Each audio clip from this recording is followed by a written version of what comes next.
दोस्तों, इससे पिछली वीडियो में अपन ने पूरा पढ़ा था नर जनन तंत्र।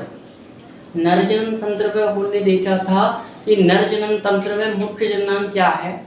तो नर जनन तंत्र में अपन ने पढ़ा था मुख्य जननांग वृषण।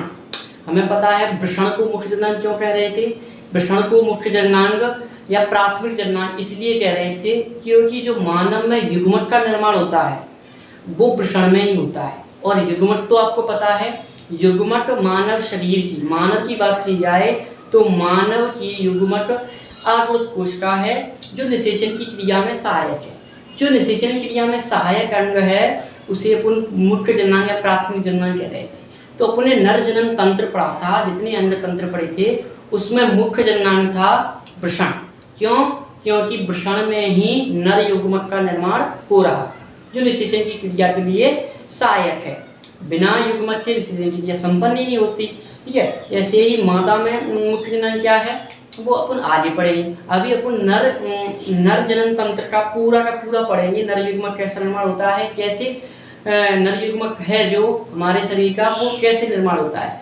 तो हमारे शरीर का बता दें तो मैं नर युग्मक जो हमारे शरीर की जो आवृत कोशिका है उसे तो अपन युग्मक कहते हैं।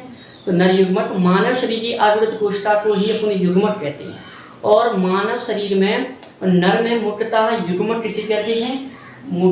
युग्मक कहते हैं शुक्राणु। किसको कहते हैं? शुक्राणु। तो शुक्राणु मानव में नर युग्मक है और अंडाणु मानव में मादा युग्मक है।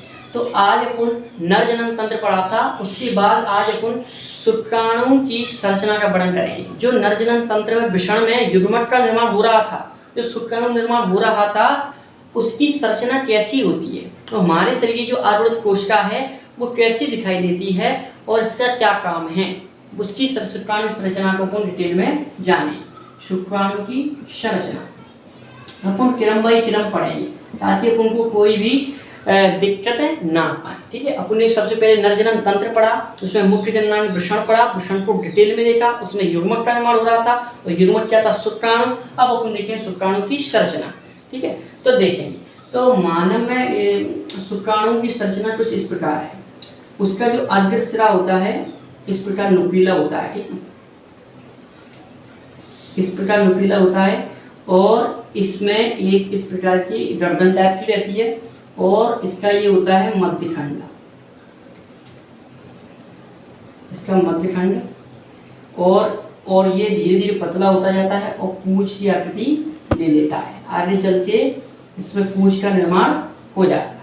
अब देखेंगे सबसे पहले अपन शुक्राणु को स्टडी की दृष्टि से, अध्ययन की दृष्टि से, ताकि सरलता से अपन इसको समझ सकें, मानव युग्मक को समझ सकें, उसकी दृष्टि से अपन इसको 3 भागों में बांट लेते हैं।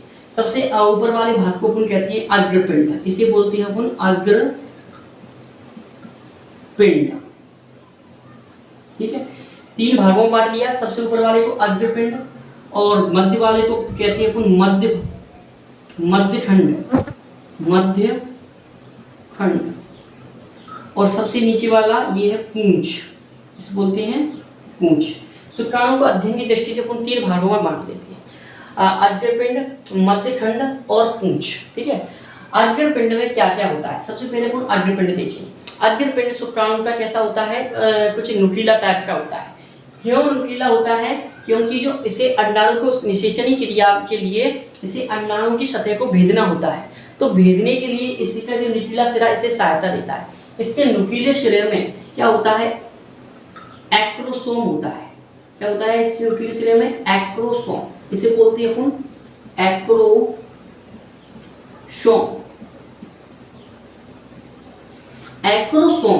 एक्रोसोम से क्या होता है? एक स्पर्मलाइजिंग हार्मोन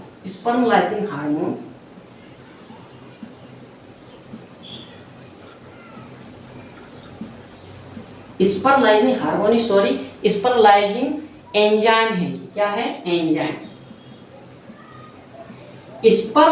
स्पर्मलाइजिंग एंजाइम स्त्रावित होता है। स्पर्मलाइजिंग एंजाइम इसके एक्रोसोम से स्त्रावित होता है। ये क्यों स्त्रावित होता है? क्योंकि ये जो अंडाणु में जो इसको भेदना होगा, अंडाणु सतह को, अंडाणु की जो सतह है उसको फोड़ने के लिए इसको जो एक्टोसोम स्पर्मलाइजिंग एंजाइम है एक्टोसोम से जो निकल रहा था वो क्या करता है, मदद करता है। ठीक है, इसमें एक केंद्रक होता है, मध्य में इसे केंद्रक होता है, इसे अपन क्या कहते हैं, केंद्रक ही कहते हैं, केंद्रक। ठीक है, और इसको जो अपन को दिखाई दे रही है इसे अपन कहते हैं ग्रीवा। क्या कहते हैं, ग्रीवा। इसकी जो गर्दन है इसे अपन कहते हैं ग्रीवा। ठीक है, इसकी जो गर्दन दिखाई दे रही है इसे अपन कहते हैं ग्रीवा। ग्रीवा में दो सेंट्रोसोम होते हैं। ग्रीवा के अंदर क्या होती है, दो सेंट्रोसोम। इंग्लिश में, हिंदी में अपन कहते हैं तारककाय। ग्रीवा के अंदर दो क्या होते हैं, तारककाय होते हैं या सेंट्रोसोम होते हैं।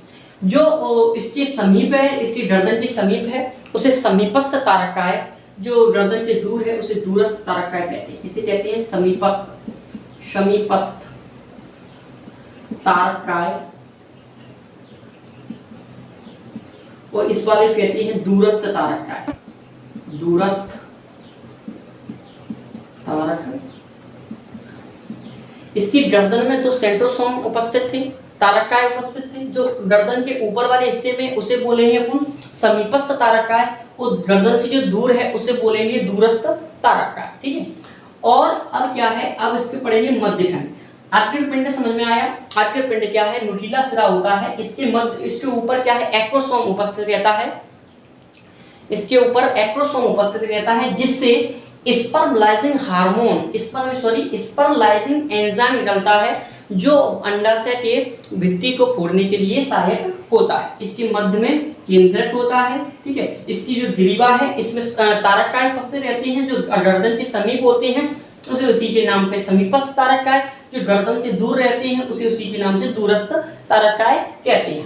अब मध्यखंड की बात की जाए तो मध्यखंड और जो दूरस्थ तारककाय है इससे क्या निकलता है, एक कसाव का निर्माण होता है जो इसकी पूंछ तक जाता है। जो दूरस्थ तारककाय है इससे होता है किसका निर्माण, कसाव का। इसे बोलते हैं कसाव, कसाव का निर्माण होता है जो इसकी पूंछ तक जाता है। और इसके मध्य खंड में क्या होता है, माइटोकॉन्ड्रिया उपस्थित रहता है। क्या उपस्थित रहता है, माइटोकॉन्ड्रिया। इस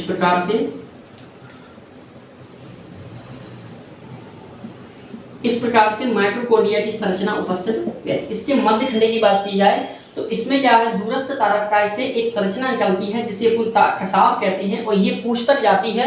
उसके मध्य खंड में माइटोकॉन्ड्रिया उपस्थित रहता है। जो माइटोकॉन्ड्रिया क्या है, इसको गति करने में, इसको आगे ले जाने में इसकी मदद, इसे ऊर्जा प्रदान करता है। इसे क्या देता है, ऊर्जा प्रदान करता है।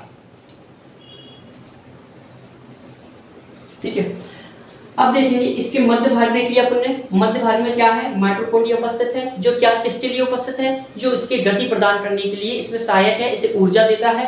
और दूरस्थ तारककाय से क्या कर रहा है, एक संरचना कर रही है जिसे अपन कसाव कहते हैं। और पूंछ की बात की जाए तो पूंछ में क्या होता है, कसाव होता है। इस कसाव की मदद से यह पूंछ घूमती है, जिससे जो शुक्राणु है आगे की ओर गति करता है। ध्यान रहे, अंडाणु गति नहीं करता है क्योंकि उसमें कसाव नहीं होता है। वो बताएंगे कैसे गति करता है। तो सीलिया नामक पदार्थ से गति करता है, जो कि मानव जनन तंत्र में पहले से उपस्थित रहती है। पर ये शुक्राणु की बात है, ये चल प्रकार की होती है, और जो अंडाणु होता है वो अचल प्रकार का होता है। ठीक है, तो क्यों चल प्रकार का होता है, क्योंकि इसमें प्रसाव होता है। पूछ लिया जाए, शुक्राणु जो गति करता है, एक स्थान से दूसरे स्थान पर चल के जाता है, तो वो किसके कारण, तो आंसर कर देंगे उसे कसाव के कारण। कसाव है वो गति कराने में मदद करता है, और उसको गति करने के लिए ऊर्जा कौन देता है, तो ऊर्जा देते हैं माइटोकॉन्ड्रिया। माइटोकॉन्ड्रिया इसे ऊर्जा देता है माइटोकॉन्ड्रिया। हमें पता है अपनी कोशिका में ऊर्जा का पावर हाउस ही क्या है, माइटोकॉन्ड्रिया है। तो इसके अंदर भी ऊर्जा कौन दे रहा है, माइटोकॉन्ड्रिया दे रहा है, जो शुक्राणु के मध्य भाग में उपस्थित होता है। अब सुनाएंगे कैसे, तो इस प्रकार से लिखेंगे। सुनो, ध्यान से सुनते जाओ, और पूरा का पूरा तुम्हें यही याद हो जाएगा, और पूरा का पूरा लिख देंगे।